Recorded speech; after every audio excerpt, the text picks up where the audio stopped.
tradisional, terutama kalau di bulan Ramadan itu ampar tatak menjadi ikonik gitu. Atau di dalam kayak karya sastra, misalnya dalam novel yang berkhas lokal itu biasanya kalau ada idiom-idiom atau ungkapan-ungkapan dalam dialog itu, kalau untuk menyebut makanan tradisional selain amplang juga ampar tatak itu semacam idiom gitu, ampar tatak. Atau dalam tutur lisan untuk bercanda itu kadang-kadang ampar tatak itu diselipkan. Itu bisa dicek di karya, misalnya karya sastrawan seperti Nurjanta itu dalam novel-novelnya itu ada tuh terselip makanan khas seperti itu, ampar tatak salah satunya. Pembedanya dengan daerah lain, makanya saya hadirkan Ibu Hajah Maskota Muradiah. Beliau usianya 73 tahun.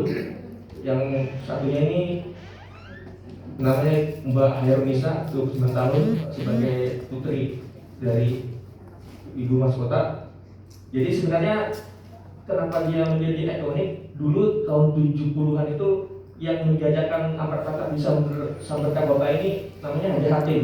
Itu besan dari Ibu Maskota. Jadi beliau menjajakan, jadi terkenal dulu namanya Haji Hatim itu sebagai penjajah kuliner tradisional di kota. Dan uniknya mereka ini dari keluarga Banjar, tinggal di sana seberang. Jadi setiap pagi itu naik tambangan menyeberang ke Samberka kota dari pasar ini, baru jalan kaki di jajakan kue. Waktu saya kecil juga saya tinggal dulu di Sungai Kerbau. Memang kue-kue itu di kue basah itu di Samberka itu jajakan secara tradisional. Jadi ibu-ibu Parbayan itu membawa kebaki di atas kepala atau bisa jadi gendong itu keliling. Jadi metode pemasarannya begitu dulu, sehingga itu menjadi kue penganan atau kudapan yang sangat merakyat begitu. Kembali ke soal pembedanya, yang buatan Hajah Maskota ini dia lebih gurih. Kenapa lebih gurih? Karena volume santannya hampir boleh dibilang ada 3 atau 4 kali lipat ketimbang ampar tatak versi lain gitu. Dan juga memang peruntukannya dulu itu sebagai hidangan penganan untuk acara-acara pertemuan-pertemuan ritual keagamaan atau pertemuan resepsi, acara-acara tertentu. Yang diutamakan adalah rasanya. Beda dengan di pasar Ramadan dengan harga murah itu sudah kualitasnya sudah menurun. Dengan pengurangan santan dan sebagainya karena menginjak kepada profit dengan harga murah gitu. Jadi di situ bedanya soal rasa.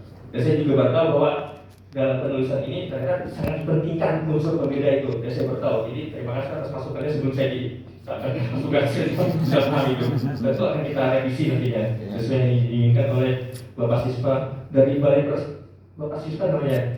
Dari Balai Pelestarian Kebudayaan. Mas Angga sebenarnya yang berkepentingan. Pak Siswa dewan jurinya begitu ya? Sama aja itu. Nanti saya mohon izin Bapak Siswa berkenan diri sebagai apa sih? Membantu Pak Angga. Jadi kan jurinya itu Pak Angga sama Pak Ibu Gede kan itu. Pak Ibu Gede yang mana ya? Oh gitu. Oke, demikian langsung yang bisa saya sampaikan. Saya kembalikan kepada kalau untuk teknis pembuatannya, mungkin ini restorasi ya kan? Restorasi atau boleh dipublikasi atau hal lain dua yang bisa diceritakan? Saya kembalikan kepada moderator aja. Boleh katanya. Ibu boleh ya cerita tadi ya kalau Boleh. Cerita jawab ya.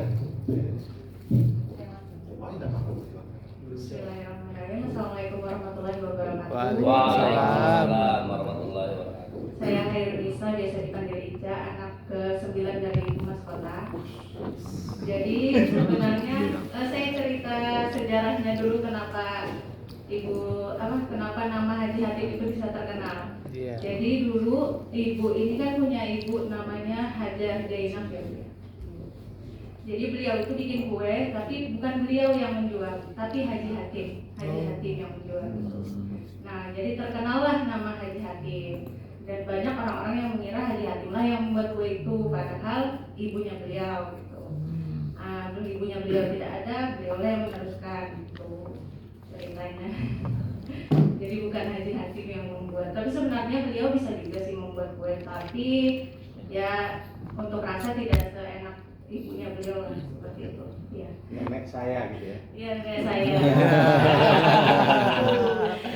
Soalnya sama-sama nenek ya, hadir sama aja itu. Nah untuk pembuatan kita memang untuk santan itu dimasak dulu, untuk biar nggak cepet basi. Untuk apa lagi? Santan dimasak dulu dan pisang juga kita milih. Pisangnya itu harus apa namanya? Pisang talas. Pisang talas.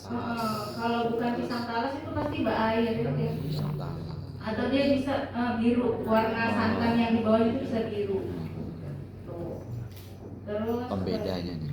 kalau asam tatak nggak pakai telur. Jadi kalau misalnya ada orang nih suka kue tapi nggak bisa makan telur, itu yang kita rekomendasikan. Nah itu pembedanya ya.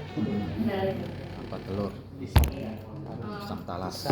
Pisang talas dari Banjarmasin. Masin. Jarang ditemui, jadi kalau misalnya orang pesan harus tanya dulu bisa nggak pesan antara tatak. Jadi nanti saya carikan dulu pisangnya ada atau enggak. Kalau ada kami buatkan, kalau nggak ada kami nggak berani cari pisang yang lain karena menurunkan kualitas. Iya, iya. Kenapa namanya amparan? Amparan tatak. Jadi ampar. Ampar, diampar. Nah itu. Jelas ya. Itu pembedanya tuh amparan tatak. Belum dimakan. Nah. Kita masak, baru kita buka, baru ditekan-tekan. Ditatak. Nah, ampar. Jadi kalau pada umumnya sebenarnya orang-orang itu bikin amparan tatak itu nggak ditekan. Ini Jadi ditekan. untuk tampilannya itu nggak kelihatan, ya ada sih kelihatan pisangnya cuman nggak terlalu kelihatan gitu kan. Tapi kalau ibu mas kota ini adonan bawah itu setengah masak baru ditekan-tekan, kayak ditatak-tatak itu, baru masakkan lagi sampai meruap ya, bahasa Banjarnya meruap masak, baru ditunggu sebentar sampai kempes turun, baru kami habis atasnya pakai santan.